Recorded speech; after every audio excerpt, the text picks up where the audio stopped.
Los protagonistas del acontecer regional en Mesa de Noticias. Bueno, les comentábamos en el bloque anterior respecto a esta urgencia que interpuso el gobierno, el proyecto que restituye el voto obligatorio, un tema que después del plebiscito del 4 de septiembre, plebiscito de salida, donde se utilizó, ¿cierto?, esta fórmula de que el voto fuera obligatorio, sumó bastantes adherentes y hoy día es un tema que está muy en la palestra y que también ha sido condicionante para todo lo que tiene que ver con estas conversaciones de diálogos constituyentes para ver cómo se sigue en este camino. Para conversar sobre este tema, estamos en contacto con la diputada Joana Pérez de la Democracia Cristiana del Distrito 21, quien es una de las impulsoras de este proyecto cuando todavía no era popular, sí, previo al 4 de septiembre. Estamos hablando del año 2019. Le damos la bienvenida, diputada. Buenos días. Buenos días, diputada. Buen día, Leslie, Ángela. Gracias por la invitación. No, gracias. Así es, este proyecto no era popular, o por lo menos no había convencimiento en ese minuto del gobierno pasado, y hoy día también en algún minuto pensamos, o al menos algunos como el senador Latorre y otros habían mencionado que no era parte de un acuerdo, pero que finalmente el gobierno se entendió y lo ha transmitido así. La ministra Vallejo, la ministra Uriarte, ayer conversamos y desayunamos con ella, con la ministra Sexpress, y una hora más tarde ella anunciándonos, por cierto, a nosotros que iban a dar urgencia a un proyecto que tenía sello nuestro, desde la DC. Quien pidió que el gran acuerdo estuviera el voto obligatorio fue nuestro expresidente Fuachaín, y yo había ingresado a este proyecto 2019 transversalmente, que eso también hay que decirlo. Ahí, diputada, bueno, ¿cómo también le ayuda entonces la situación del plebiscito hoy día para que este tema esté en la palestra? Porque, como usted mencionaba, este es un proyecto que se ingresó en 2019 y en ese tiempo no se estaba conversando como una posibilidad real, pese a que se intentaba, ¿cierto?, poner en la discusión, pero no generaba tanto consenso, y después de lo que sucedió el 4 de septiembre, con esta alta participación, ya son varios los parlamentarios que en el fondo están de acuerdo con esta iniciativa y ya es algo real, que incluso de voces no solamente en el Congreso, sino que expertos indican que también es el camino hacia donde se tiene que avanzar. Así es, no podemos desconocer que en un contexto internacional hay países que tienen voto voluntario, ¿ya? Pero efectivamente obedece a que tienen educación cívica, espacio de participación, muchos más plebiscitos, consultas ciudadanas. Entonces, en Chile, cuando se implementó el voto voluntario, se dejó de hacer todo aquello. Entonces, claramente el país venía sintiendo y resintiendo, yo diría, una merma en la participación, y esto llevaba a que estuviera participando un 30 o 40% en los comicios. Y eso no daba una real legitimidad a los procesos, porque un 30% estaba decidiendo por sobre un 70%. Y es lo que vimos también en la convención inicial en los dos procesos. Si usted se fija, las personas también sienten que el país se equivocó en elegir un órgano, en votar enojado, y en que no mayoritariamente representaban a todo un sentir popular, ¿cierto? Porque era un órgano que se atrincheró, que usó los extremos, que se vieron representados esos extremos en el trabajo, en la falta de diálogo, de discusión. Llevaron causas específicas, ya muy valiosas algunas, pero muy específicas, ¿cierto? En materia de ambientalista, en materia y la Constitución tiene que ser algo general, algo para todo el país. Por eso, mientras más personas voten, representa el sentir ciudadano, y por eso también se da el rechazo, ¿no? Porque efectivamente la gente dice, mire, yo no quiero y que me lleven el país hacia allá, no quiero que lo dividan en 12 naciones, no quiero esto. Los énfasis en final se vieron reflejados en una respuesta única que finalmente fue mayoritaria, en algunas comunas sobre un 80%, por el rechazo. Y creo que eso, más allá de que el contexto, lo importante es que se recupera participación. Nadie podría decir hoy día, porque alguien dijo esto es un veto. No es un veto. ¿Cómo va a ser un veto el que más de 5 millones de personas puedan manifestar su opinión? Y por lo tanto, desde ese espacio, inmediatamente el gobierno también reconoce y lo respalda no solo en el plebiscito, sino en nuestro futuro proyecto o en futura ley, porque este es para todos los comicios, plebiscitos y elecciones generales, me refiero a todas las elecciones que se dan a nivel territorial, nacional y regional y comunal. Diputada, buenos días, Ángela Bustamante por acá. Buen día. ¿Alguien podría pensar que esto es un retroceso para nuestro país? Recordemos y hagamos un poco de memoria cuando se aprueba en 2012. Claro, uno de los argumentos que se usaba era que como sociedad estábamos preparados para una instancia así, pero luego de eso se empezó a ver los efectos y varias elecciones ni siquiera superaban el 50% del padrón. ¿Es un retroceso para nuestro país? ¿Qué significa restablecer en el fondo el voto obligatorio desde su perspectiva? Sí, por eso yo partí, Ángela, hablando efectivamente de los otros países, porque si uno se compara a nivel internacional, son no muchos los países que tienen voto obligatorio.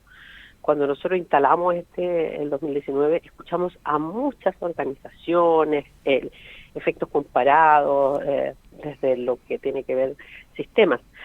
Pero vuelvo a insistir, nuestro país inclusive podría pensar en tener 10 años o 20 años en voto obligatorio y volver al voto voluntario. Pero ¿qué es lo que podría hacerse? Y debería hacerse. Debería abrirse un espacio amplio de formación cívica, que los jóvenes y las nuevas generaciones también entiendan que tienen deberes ciudadanos, que conozcan de qué es una constitución. Yo creo que este proceso no fue perdido. La gente también valoró el poder conocer un texto que sí le hacía sentido, y vimos muchas personas informadas, pero antes del plebiscito la gente, yo creo, nunca había tomado una constitución, no todos, por cierto, pero mayoritariamente.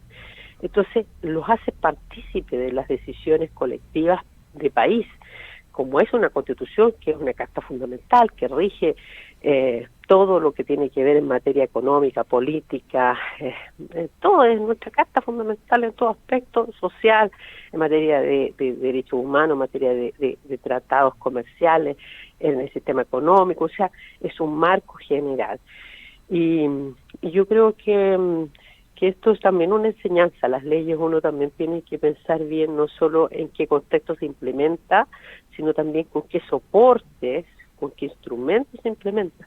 Y creo que eso es lo que falló, y muchas personas que votaron en ese instante, que eran parlamentarios, reconocen que fue un error eliminar la educación cívica y, por cierto, también no implementarla con otros instrumentos. Ahora, ¿qué es lo que tiene que pasar también? Fortalecer partidos políticos. Los partidos políticos son la base de la democracia, y también esto tiene que ver cómo los partidos también aportan, ya sea movimientos, pero la base para eliminar los populismos, los clientelismos y todo, también los partidos necesitan modernizarse, tener más transparencia, porque hoy día eso significa mejorar nuestra democracia, que todos aportemos a ello.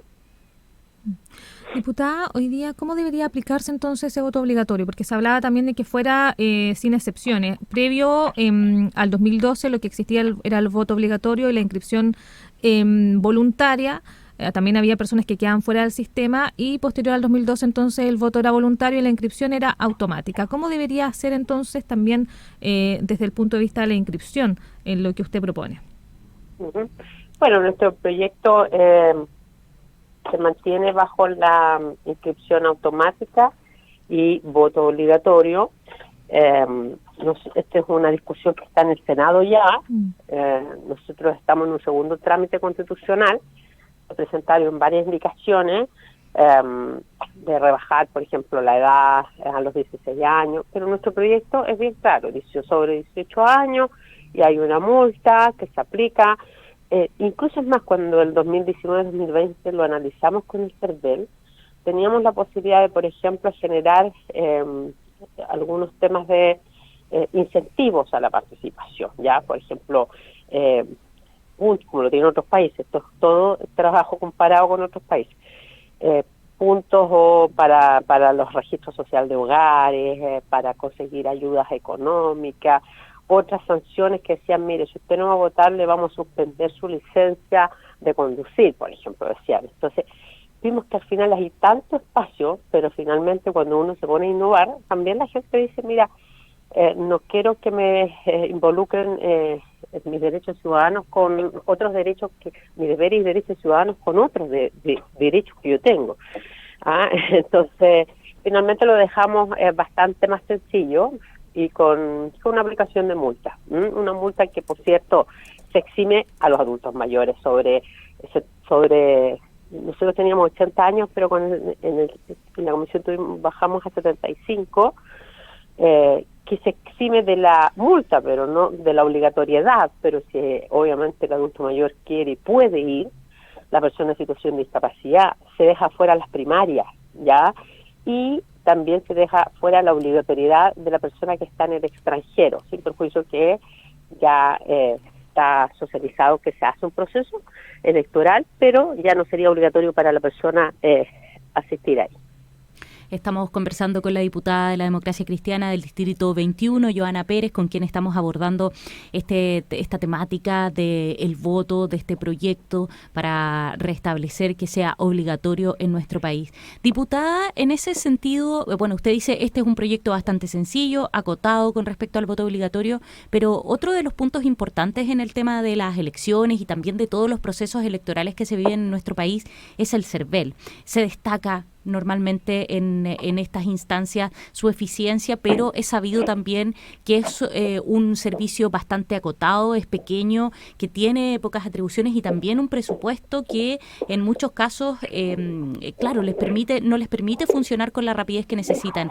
Está pensado quizás no en este proyecto, pero también quizás hacer algún tipo de iniciativa que le pueda otorgar una instancia un poco más de atribuciones y también de dineros para que puedan funcionar?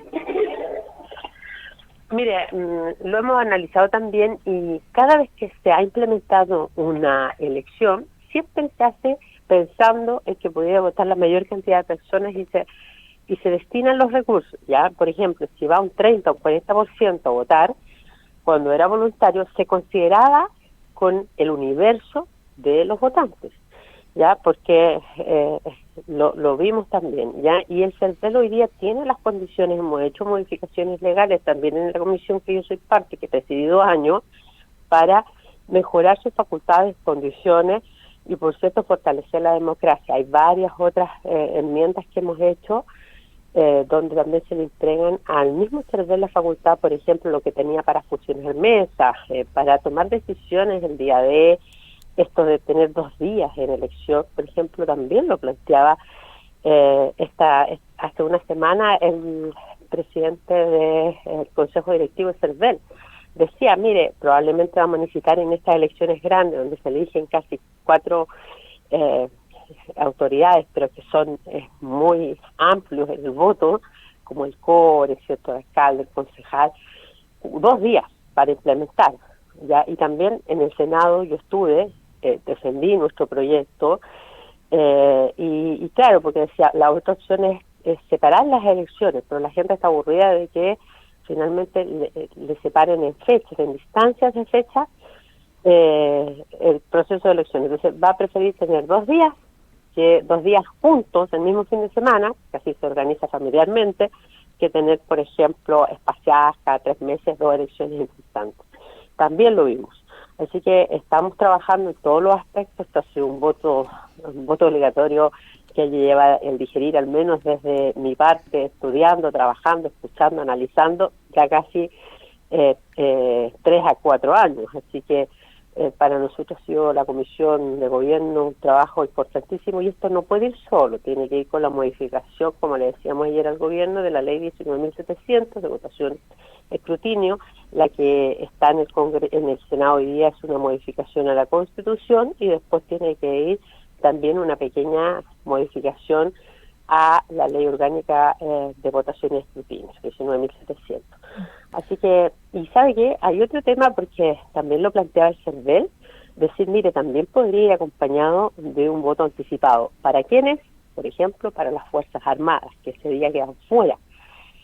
Para las personas que trabajan en faenas, que están fuera, por ejemplo, Concepción, que trabajan en el norte, me refiero, u otras personas a nivel país que no pueden estar el día de la votación. Y ese proyecto también lo analizamos, también tiene mi firma, y también lo estamos tramitando, ¿ya? Y en ese minuto el gobierno de turno, que era el gobierno del expresidente Piñera, no estuvo de acuerdo con dar respaldo a ese proyecto de voto anticipado, ¿ya? Pero creo que también es importante incorporar en esta discusión porque nos parece muy injusto que quienes cumplen roles como carabineros, la Armada, ¿cierto? Y muchas personas, funcionarios públicos, no puedan votar, porque si estamos generando una obligatoriedad, tenemos que asegurar también ese derecho. Diputada, antes de terminar, le quería llevar también a otro tema que tiene que ver con lo que ocurrió esta semana con la formalización de imputados por el nuevo delito de robo de madera. De esa perspectiva, ¿ha existido molestia por no dejar con medidas cautelares a los involucrados? ¿En qué, sobre todo cuando se pidió tanto que existiera esta nueva normativa y que aumentara las penas por este delito? ¿Cómo analiza también la situación de lo que ocurrió esta semana?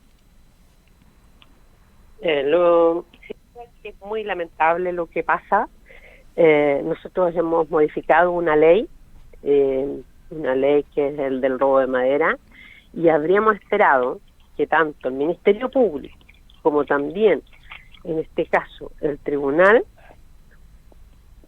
pudiera haber considerado el contexto social, político que tenemos en la zona, ¿ya? Y que por lo tanto por eso hemos modificado esta legislación y haber pedido, en este caso, la Fiscalía y también las mayores las medidas precautorias para este caso. ¿Por qué? Porque es un delito flagrante, es un delito donde además no es cualquier persona, es un líder justamente de hechos ilícitos, donde hay bandas, ¿no?, que se benefician y que en el fondo funcionan con total impunidad. Y eso yo lo lamento. Yo espero que la delegada, así como lo ha informado, pueda apelar a esas medidas y también la Fiscalía. Creo que no estamos dando una buena señal. Lo he conversado con mucha gente en la región, con gente que trabaja en estas materias, que está quizás poniendo mucho empeño en esto para que las cosas funcionen, para mejorar nuestra justicia y para que quienes hoy día delinquen, para quienes hoy día están por fuera de la ley, se aplique el máximo rigor de la ley. Por eso endurecimos las penas y las sanciones en esta nueva ley de madera que nos costó, del robo de madera que nos costó mucho sacar, porque no nos olvidemos que hay muchas autoridades de este gobierno que votaron hoy día, que son autoridades en contra de esa ley. Por lo tanto, fue un trabajo también de socializar, de hacerles entender el conflicto que tenemos ahí y el problema mayor que se ha generado, no con una cosa que parece un robo de madera tan quizás pequeño, breve, pero que tiene aristas muy importantes y que también tiene hechos de corrupción importantes que está permeando nuestras instituciones públicas. La diputada por el Distrito 21 de la Democracia Cristiana, Ivana Pérez, en conversación con Mesa de Noticias. Muchas gracias, parlamentaria, por estar en el día de hoy con Radio El Conquistador Concepción. Gracias a ustedes, muy buen día. Gracias, diputada. Bien, ahí la teníamos. Importante esta iniciativa, se han abordado varias aristas, como mencionaba la parlamentaria de nuestra zona, y la idea es que esto pueda ir avanzando y también viendo de qué manera se vuelve a restituir una situación que la teníamos en el país y que en algún momento se pensó en que en este cambio de sociedad también se iba a responder al voto voluntario. Sí, en esa línea es importante lo que ella mencionaba respecto a todo lo que acompaña también a esta restitución. O sea, falta también educación cívica, y es por eso que quizás el voto voluntario no funcionó como quizás en otros países sí opera normalmente. Así que también ahí es un tema, al menos ya la urgencia está puesta, así que ya desde el 13 de octubre deberían haber avances más rápidos en esta tramitación.